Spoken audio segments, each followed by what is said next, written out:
Hello and welcome back to part 2 of the colored pencil demo. We're drawing an eye here on the virtualinstructor.com. I have taken a white and I've colored outside of the eye, and now I'm going to go back and make the skin tones a little bit more realistic. There's a saying that I like to use, red, yellow, brown, and white. That's how you make your skin tone right. So starting with a white, because this is going to be a light skin tone. Now I'm going back with a red, and I'm letting that red mix a little bit with the white on the surface of the paper. I'm trying also to go in a different direction than the direction I used for the white. I used the white to go in a diagonal direction. Now I'm trying to go in an opposite direction with the red. And then I'll take the white and spread that out a little bit further so that you can see a little bit more of the eye. I'm also going to let that white mix with the red a little bit so it's a little bit more natural looking.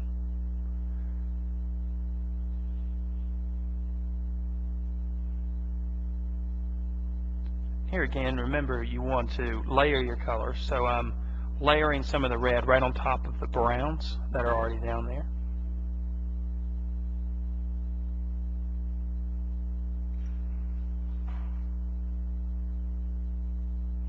Now I'm going to take some yellow and go back over the top of that red and let it mix with the white that's down there as well.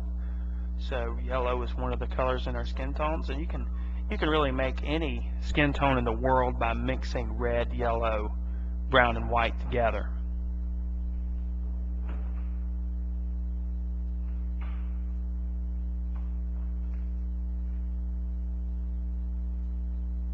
More white to mix those colors together. Remember, the wax binder and the colored pencils really is well used in the white. You can go over the top of colors with the white and let those colors mix together really nicely.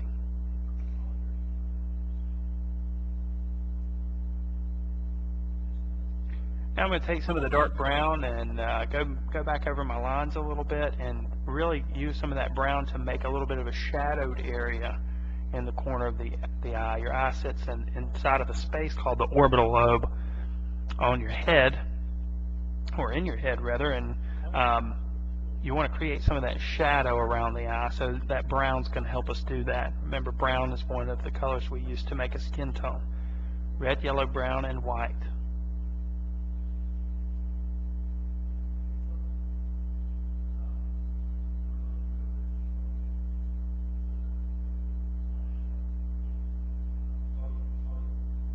Alright, this point is really starting to become more believable and more realistic looking.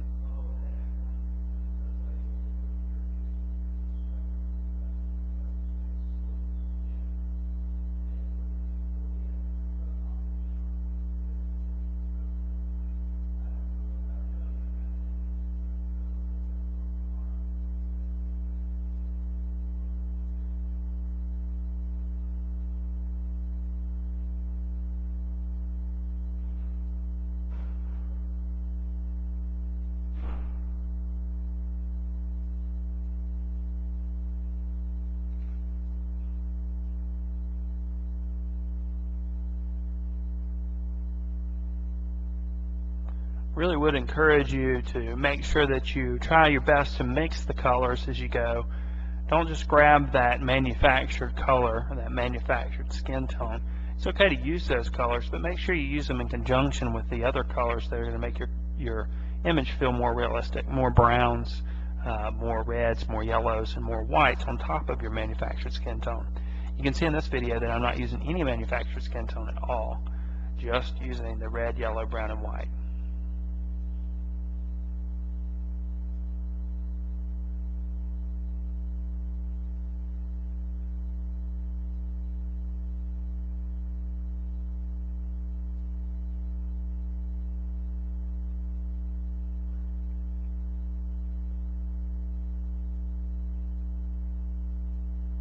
Alright, at this point, I'm ready to start thinking about the eyelashes, and eyelashes are a place that people tend to mess up a little bit. So what I'm going to do is I'm going to make little check marks that come out from the bottom part of the top of the eyelid.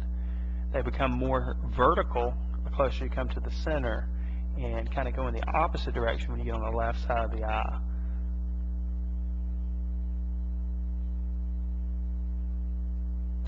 And on the bottom part of the eyelashes actually don't start on the line. They come off of the eye just a little bit. There's a lot less of them, and they're spread out a little bit more. Then I'm going to go back over those lines with some of the blue. I did that with a dark brown to begin with. Now the dark blue on top of that to make more of a natural black.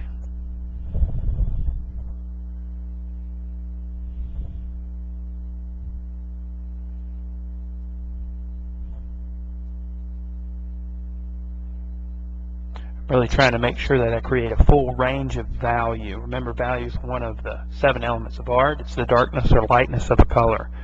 So I'm trying to create all different values of the colors that I use so that my eye looks believable. Value is actually how we see things. We actually don't see things because of color. We see things because of the darkness or lightness associated with the objects that we see.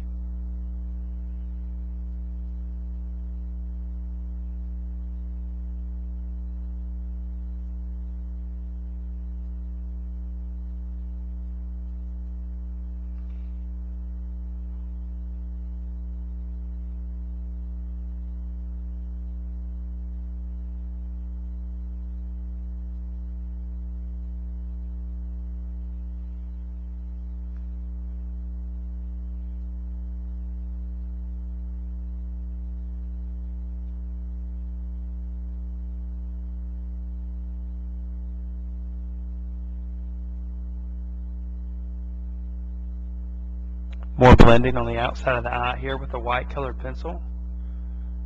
Really trying to get rid of the strokes that I've created with the pencil lines. And remember, one of the things you need to keep in mind, one of the techniques that I've suggested, is to take your time.